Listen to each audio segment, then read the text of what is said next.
جاتے تھے۔ یہ سورہ بقرہ ہے۔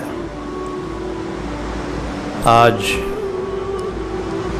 سورہ بقرہ کی آیت نمبر 50 سے لے کر آیت نمبر 61 تک پڑھی گئی ہیں۔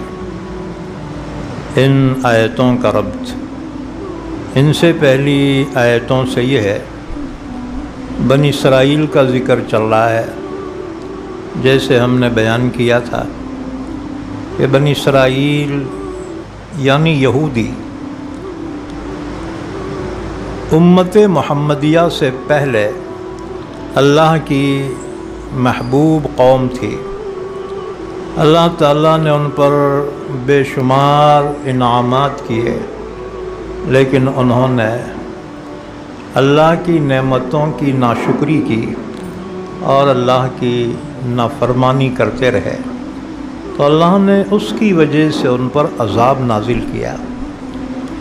یہ بنی اسرائیل نبیوں کی اولاد تھی، لیکن جب نافرمانی کی تو اللہ کے عذابات ان پر آئے۔ تم سوچ رہے ہوں گے ہمار کو کیوں سنا رہے؟ اس وجہ سے کہ اگلی پڑی پچھلی ہوشیار، کہ تم مستی میں مت آ جاؤ، ورنہ تمہارا بھی انجام وہی ہوگا جو بنی اسرائیل کا ہوا۔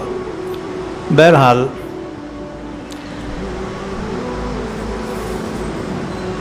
بنی اسرائیل جو ایمان والے تھے، مسلمان تھے، اس زمانے کا بادشاہ فرعون بڑا ظالم تھا۔ وہ ان پر ظلم کیا کرتا تھا، اور ظلم اس حد تک بڑھ گیا کہ ان کی مسجدوں کو گرا دیا اور ان کے بیٹوں کو قتل کر دیا۔ 70,000 بچے فرعون نے قتل کر دیے تھے بنی اسرائیل کے۔ تو بنی اسرائیل جب اس ظلم سے تنگ آ گئے تو حضرت موسیٰ سے درخواست کی، موسیٰ آپ فرعونیوں کے لیے اللہ سے بد دعا کیجئے۔ تو حضرت موسیٰ نے فرعونیوں کے لیے بد دعا کی،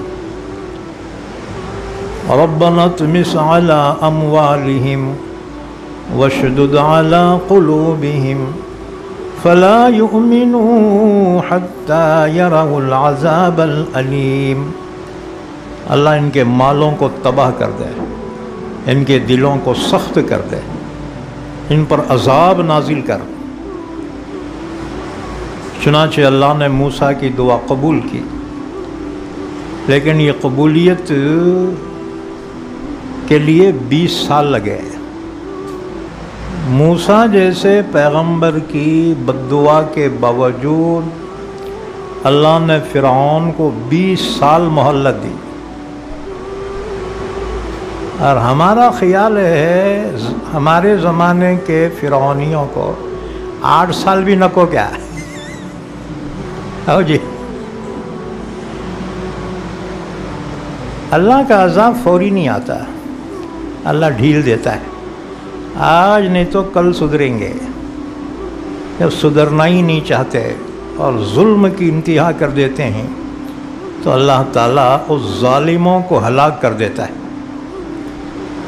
لہذا ایمان والو، تمہیں کبھی مایوس نہیں ہونا چاہیے۔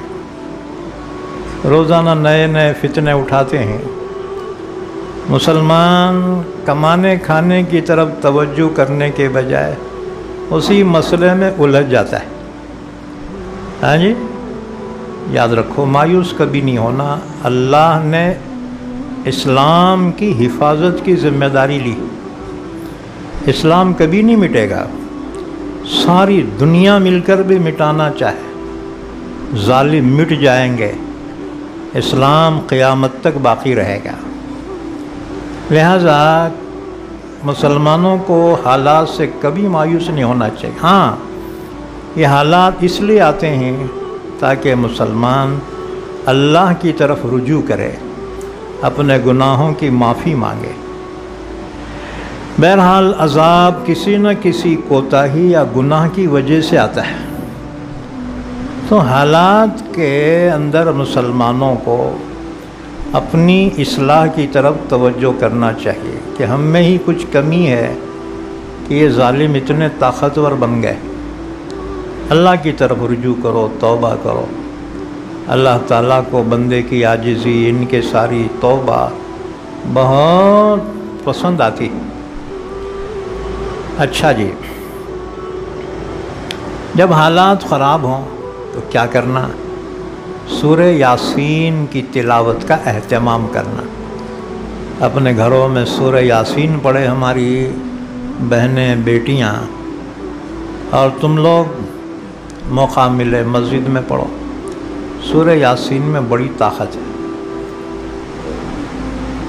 نہیں مرنے والا بھی مر جاتا ہے، اس وجہ سے کہ حدیث میں ہے اپنے مرنے والوں پر سورہ یاسین پڑھا کرو، روح آسانی سے نکل جائے گی، ہے جی۔ بہرحال تو مسلمانوں یہ قرآن حوصلہ دیتا ہے، جینے کا حوصلہ دیتا ہے کہ کبھی نا امید نہیں ہونا۔ وَلَا تَهِنُوا وَلَا تَحْزَنُوا وَأَنْتُمُ الْأَعْلَوْنَ إِن كُنْتُم مُؤْمِنِينَ۔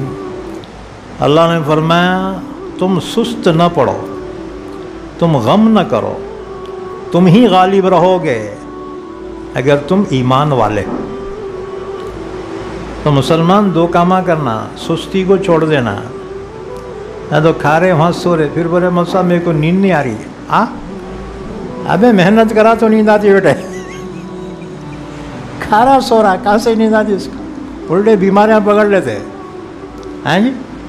ہاں، وَلَا تَهِنُوا، مسلمانوں سستی نہ کرو، ہے جی، کام کاج میں لگے رہو، تجارت میں، زراعت میں، ملازمت میں، مزدوری میں محنت کرو، محنت سے جی نہ چراؤ۔ جو قوم محنت کرتی نا وہ قوم کبھی پیچھے نہیں رہ سکتی، اللہ کی مدد اس کے ساتھ ہوتی، اللہ مدد فرماتا ہے، رزق میں برکت عطا فرماتا ہے۔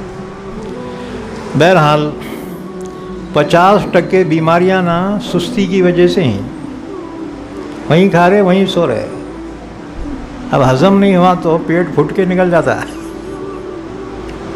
خبردار، ایمان والوں کو اللہ کے رسول نے محنت کا حکم دیا ہے۔ اچھا، وَلَا تَحْزَنُوا، غم نہ کرو، حالات پہ مایوس نہ ہو، وَأَنْتُمُ الْأَعْلَوْنَ، تم غالب رہو گے، إِن كُنْتُم مُؤْمِنِينَ، بشرطے کہ تم ایمان والے، یعنی ایمان پہ قائم رہو، دنیا کے حالات تمہارا کچھ بھی نہیں بگاڑ سکتے۔ اصل انسان جو ہے نا جب ہمت ہار جاتا ہے نا اس کے بعد ہی دشمن اٹیک کرتا ہے، اسی لیے جب تک جوان ہے نا پتھر کھائے تو بھی ہضم ہو جاتا ہے، اور بڑھاپے میں ذرا بد پرہیزی ہو گئی رہے بیمار ہو جاتا ہے۔ کیا فرق ہے کہ جوانی میں قوت دفاع ہوتی ہے اور بڑھاپے میں کمزوری ہوتی نا تو بیماریاں اٹیک کر دیتے ہیں۔ تو اللہ نے فرمایا کبھی غم نہ کرو، کبھی مایوس نہ ہو، وَأَنْتُمُ الْأَعْلَوْنَ إِن كُنْتُم مُؤْمِنِينَ، اگر تم ایمان والے ہو نا تم ہی غالب رہو گے۔ اللہ سے بڑھ کے کس کا وعدہ سچا ہو سکتا ہے؟ کیا تمہیں اللہ کے وعدے پہ بھروسہ نہیں ہے؟ ضرور کرنا چاہیے، لیکن ایک بات ہے، آگو کاما نہ کو کرو۔ مسلمان کبھی بھی جو ہے مار کھاتا نا، آگو کاما کرا تو مار کھا جاتا۔ ایمان پر قائم رہو، سچ بولو، دھوکہ مت دو، ایمانداری کے ساتھ زندگی گزارو، تمہارے اچھی زندگی ہی بہترین دعوت ہے اسلام کی۔ بہرحال بنی اسرائیل پہ بڑا ظلم ہوا حضرت موسیٰ نے ظالم فرعون کے لیے بد دعا کی، لیکن وہ بد دعا قبول ہونے میں 20 سال لگ گئے۔ اللہ نے اسے اور مہلت دی، اور مستی کو آیا، پہلے سے زیادہ ظلم اس نے بڑھا دیے۔ ایک رات اللہ نے موسیٰ علیہ السلام کو حکم دیا، موسیٰ اپنی قوم کو لے کر ملک مصر سے نکل جاؤ، یہاں سے ہجرت کرو، کیونکہ تمہارا اصل وطن ملک شام ہے، یعنی فلسطین، بیت المقدس کی سرزمین، وہاں چلے جاؤ۔ چنانچہ حضرت موسیٰ علیہ السلام نے اپنی قوم کو اللہ کا حکم سنایا کہ دیکھو تیاری کرو یہاں سے نکلنے کی، لیکن ظاہر نہ ہو فرعونیوں پہ۔ چنانچہ تیاریاں شروع ہو گئی، اپنے بوریا بستر باندھ کر اپنے جانوروں کے پیٹھ پہ انہوں نے کس دیا۔ اچھا، ان کی عورتیں جو تھیں نا، یہ فرعونیوں کے گھروں میں کام کرتی تھی، برتن دھونا، کپڑے دھونا، نوکرانیوں کی جیسے۔ تو جب اللہ کا حکم آیا ہجرت کا، تو بنی اسرائیل کی عورتیں بہت ہوشیار ہیں۔ فرعونیوں کے عورتوں سے کہا جی کل ہماری عید ہے اور ہم غریب ہیں، ہمارے گلے میں تو زیور بھی نہیں ہے، ذرا تم ادھار دیے تو ہم عید کے دن پہنتے، ذرا بعد میں لا کے دے دیتے۔